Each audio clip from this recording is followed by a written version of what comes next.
So I've been teaching them today how to, first of all, have a business plan written and the goals set written, and to identify their ideal client. Because once you've got that ideal client, you can, two things. One is you will know where to go and find them, but the second thing is you can get into their shoes and really understand them, what they're doing without your product or service, the problems they have and the impact of those problems and the benefits of change. And from that work, that is the foundation of your marketing messages. So when people are receiving those messages, whether they be written or verbal, they go, blimey, you must be able to read my mind, because that's exactly me. And so I was showing them how to create that value proposition and how to craft messages, grabbing their attention, raising their interest and creating desire, and that call to action.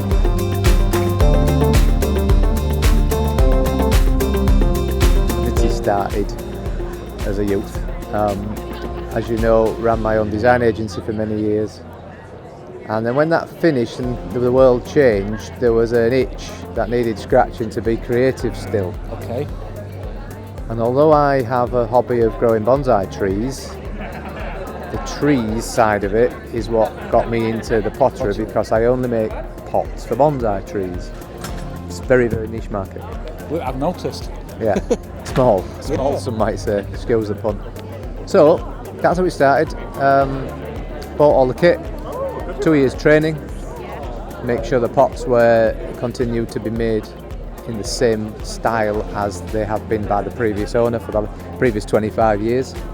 So they're called China Mist bonsai pots. So what training? Come on, what did you teach you in the training? How to make a pot. Oh right, okay. So you've got to know how to make a pot on a wheel, which obviously the round pots. Yeah, not much of an option with that. No, one, have you? well you sometimes do.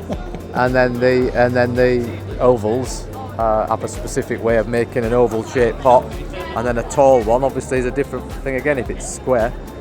So there's all those skills. Yeah. And obviously then about the clay, and then the glazing, and then the firing of the kiln.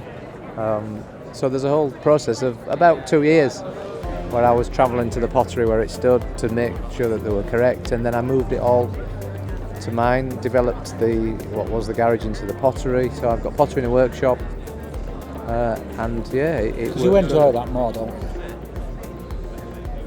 Do you know, I find it's that balance of life. If you've still got something that you enjoy, Yeah, do it.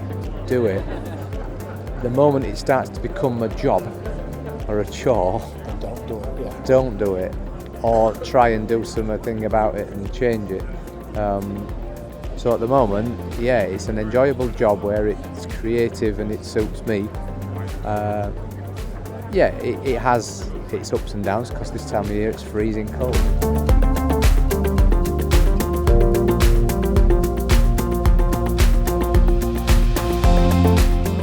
That's the hardest part for most businesses, how to get into corporate clients. Yes. So you solve that problem for Yes. small businesses. Yes, indeed. And the biggest problem, or one of the most common questions I get asked is, well, where do I find and who is the decision maker?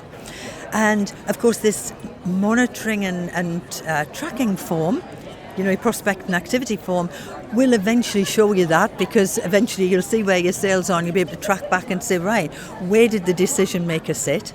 But also it's thinking, right, who do I need to talk to? So is it somebody in management that you want to do some executive coaching with, for example?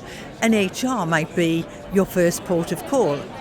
For me, going into the corporate world, I need to be talking to the CEO or to the sales director, because they're the decision maker. You need the person who has got the authority and the money to say yes. You don't want to be down at the bottom and that message diluted going up the line. You need to start as high as you can. And you can look on websites and see who the various decision makers are, or who is in the team. And from that, you'll be able to say, actually, that's the person I need to speak to.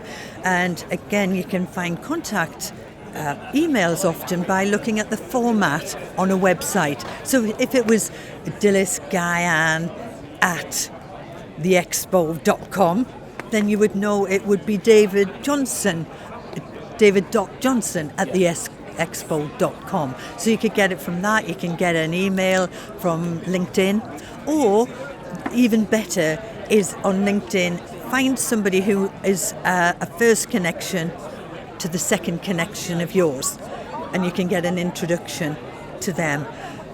Failing that, there is an app called Lucia. Okay. And you pay monthly for that. It's not a fortune.